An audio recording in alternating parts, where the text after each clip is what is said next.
Oh my god, like now the biggest question in my life is what should I draw?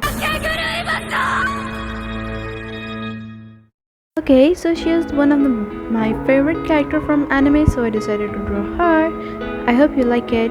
And I'm really sorry that I couldn't show you the sketching part and the base color part because due to some technical issues, it didn't get recorded and some part of it got deleted. I don't know why, but I'm really sorry for it. I hope you will still like this because I didn't do much in it, just the base color part, and now I will do the real shading part so you guys didn't miss the main part, and I'm thankful for it. I promise that I will show you something great in the next video.